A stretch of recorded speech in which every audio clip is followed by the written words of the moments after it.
ऋषि नारद, ब्रह्मा, विष्णु सभी लोग जुड़ मिलकर के आज बरना बनाने लगे, प्रभु को सजाने लगे हैं। और कैसे सजा रहे हैं प्रभु को कि नारद को ताबेदार कि भोला कौन सजायो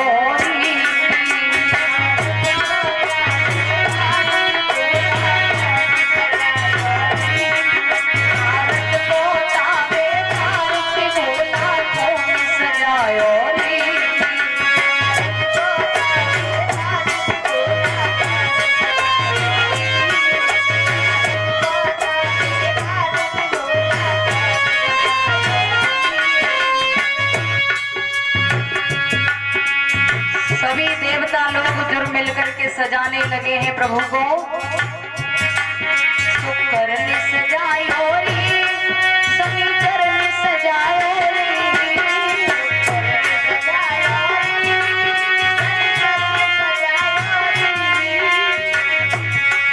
शुक्र ने सजायो रे, शनिचर ने सजायो रे,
श्रृंगार किया गया। शुक्र शनिचर दोनों नृत्य करते हुए जा रहे हैं, भगवान भोलेनाथ के गढ़ जा रहे हैं। और ऐसा ही नहीं, बताया है कि भूत चुड़ैल जो भी थे प्रभु के यहाँ पर सभी जा रहे हैं भोलेनाथ की बारात में। किसी का सर ही सर जा रहा है तो किसी का धड़ जा रहा है, किसी का मुंह बंदर जैसा है तो गला ऊंट जैसा है, किसी की पूंछ ही पूंछ जा रही है। ऐसी बारात थी भोलेनाथ की। जिस समय बारात हिमाचल नगरिया के समीप पहुंची है तो बच्चे तो होते ही हैं जो सबसे पहले बारात को देखने को जाते हैं। बच्चे दौड़े हैं बारात को देखने के लिए। तो गांव से बाहर देखा है बारात कैसी थी कि कुछ रुंड बिना, कुछ मुंड बिना और कुछ बीसों रुंड मुंड।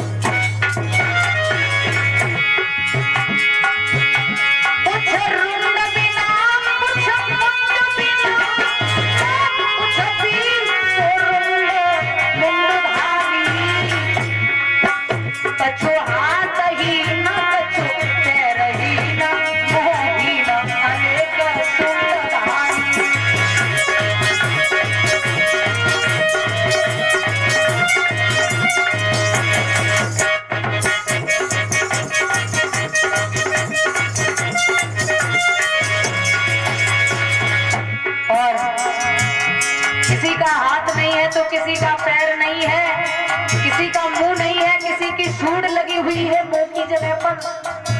और ऐसी बारात चली है प्रभु की। बंदर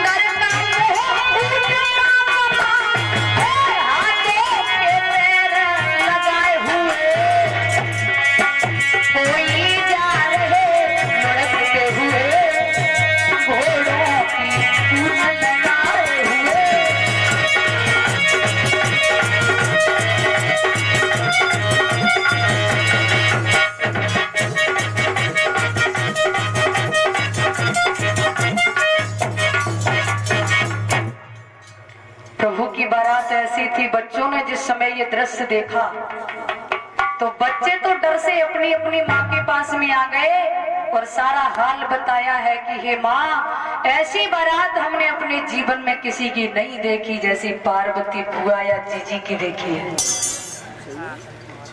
बच्चों ने जब ये हाल बताया, इधर बारात धीरे धीरे दरवाजे पर आई। सखियां आपस में बातें कर रही हैं कि पार्वती के तो भाग्य फूट गए, ऐसो वरना मिलो है जैसो तीनों लोगों में ना। जटाधारी है, फक्कड़ बाबा है, 80 साल का बुढ़ा है, तरह तरह की बातें करने लगी हैं लड़कियां। मैनावती ने जिस समय ये सुना है तो मैनावती को क्रोध आ जाता है। दरवाजे पर पहुंची है जहां बारात का स्वागत सम्मान हो रहा था, बारात में नृत्य हो रहा था, वहीं पहुंच गई मैना और जोर जोर से चीखने लगी, चिल्लाने लगी है किस बारात को वापस ले जाओ, ये ढोल बाजे बंद करो और जैसे आए हो वैसे ही वापस चले जाओ। मैं जीते जी अपनी बेटी की शादी इस फक्कड़ बाबा के साथ नहीं होने दूंगी। मैंने अपनी बेटी को बड़े कष्टों के को देखा है। देवर्षि नारद ने समझाया है, उधर भोलेनाथ ने देखा कि ये तो बड़ी घमंड में है, तो प्रभु ने शुक्र और शनिचर पर अपनी माया का प्रकोप कर दिया। शुक्र शनिचर जो बारात में आए हुए थे, आज वो भूख भूख चिल्लाने लगे हैं, बाबा भूखे।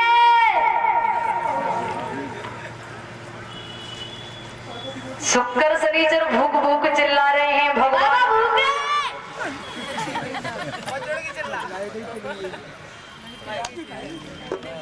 दिन से बारात के लिए बैठे रहे।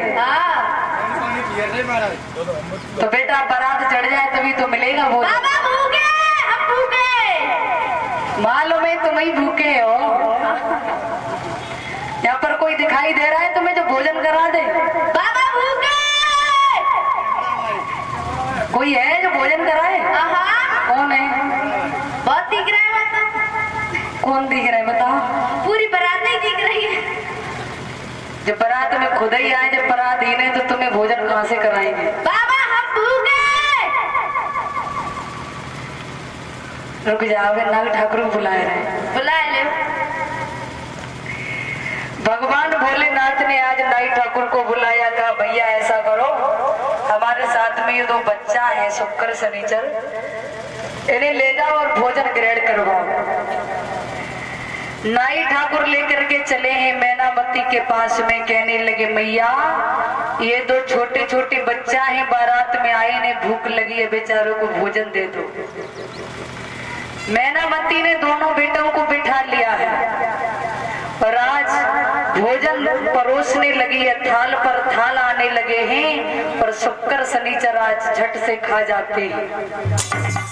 और ऐसा ही नहीं, सारी बारात का भोजन बना था आज भोलेनाथ की माया द्वारा, शुक्र शनिचर ने धीरे धीरे धीरे धीरे सारा भोजन ही खत्म कर दिया। और ऐसा ही नहीं बताया है, और जल्दी से तुम लाओ रे रहे थे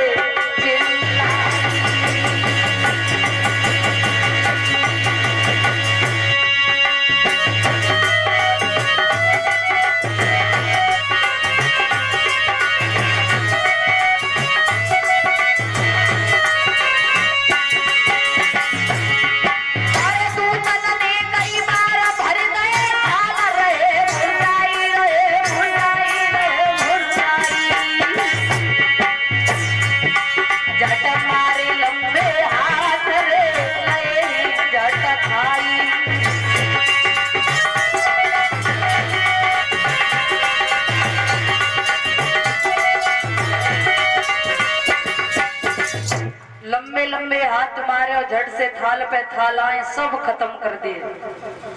मैनामती कहने लगी भैया नाई ठाकुर तुम तो कह रहे थे छोटे छोटे 2 बच्चा हैं, अगर 2 बच्चा हैं तो सारी बारात का खाना कैसे खा गए? शुक्र शनिचर चिल्ला रहे भूख से। मैनामती कहने लगी अब क्या करे, अब क्या दे। तभी उसी समय महाराज हिमाचल को पता चला है, तो महाराज हिमाचल समझ गए कि जरूर भगवान भोलेनाथ की कोई न कोई माया है। जाकर के प्रभु से आज माफी मांगने लगे हैं। महाराज कहते हैं कि भगवान क्षमा कर दीजिए हमसे, हमारी पत्नी से जो भी गलती बनी हो, और आपके जो 2 भेजे गए बच्चे हैं शुक्र शनिचर, उन्होंने बारात में जितना भी खाना बना था सब समाप्त कर दिया है, और अभी वो भूख से चीख रहे हैं, चिल्ला रहे हैं। प्रभु ने बताया है कि तुलसी के 2.5 पत्ते ले जाकर उनके भोजन में दे दो और उनका पेट अपने आप भर जाएगा। आज ऐसा ही हुआ है, तुलसी के 2.5 पत्ते ले जाकर भोजन में मिलाकर उन्हें जैसे ही खिलाए तो आज शुक्र शनिचर दोनों का पेट भर जाता, उठकर खड़े हो जाते हैं। और जैसे ही खड़े हुए तो मैना कहने लगी है बेटा अब भोजन तो बन ही रहा है, ऐसा करो बैठ जाओ, थोड़ा और खा लियो। अब ना अब तो बैठना ही पड़ेगा ना, अब ना खवेगा। क्यों नहीं खवेगा? नहीं खवेगा, अब तो खाना ही पड़ेगा। नहीं सुनो सुना। अरे गाय उठी बैठे और ले लेते,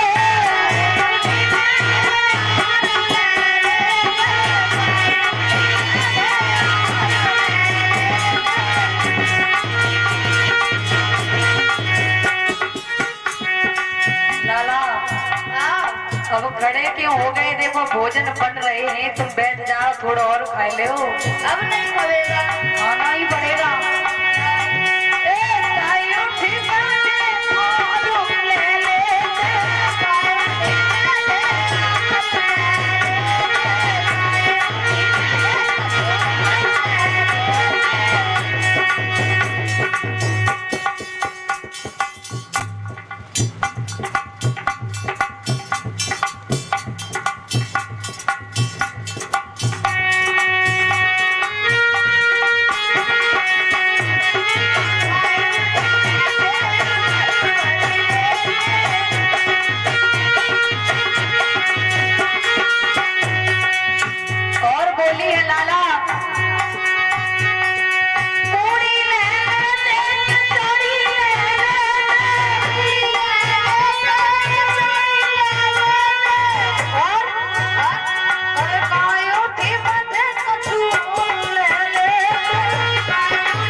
क्यों नहीं खाएगा?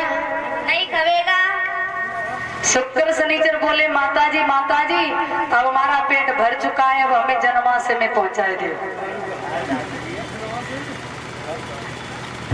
और शुक्र शनिचर को जहाँ बारात ठहरने वाली थी वहां पहुंचाया गया।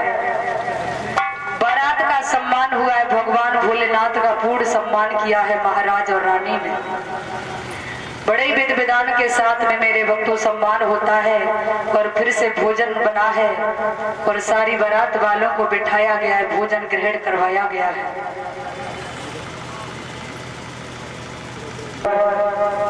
इसी बीच में ये हमारे और हमारे बहन जी के गले में हार डाल करके और सभी हमारे स्टाफ वाले भाई बहनों का 11-11 रुपए से और हमारे संत भगवानों का हमारी कलश वाली बहनों का सम्मान कर रहे हैं।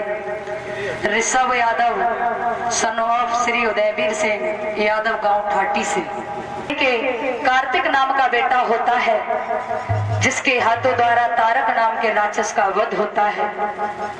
और इस प्रकार से मेरे भक्तों भोलेनाथ का ये विवाह संपन्न होता है। बोले गोविंद भगवान की। अब सभी भक्त भगवान का एक छोटा सा भजन बोलेंगे, उसके बाद में बड़ी मीठी मीठी तालियों के साथ में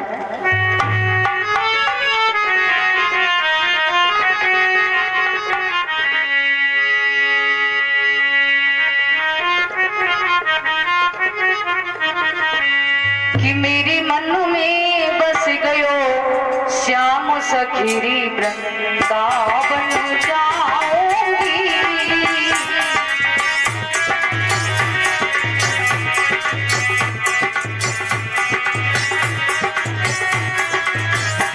मेरे मन में बस गयो श्याम सखीरी वृंदावन जाऊंगी।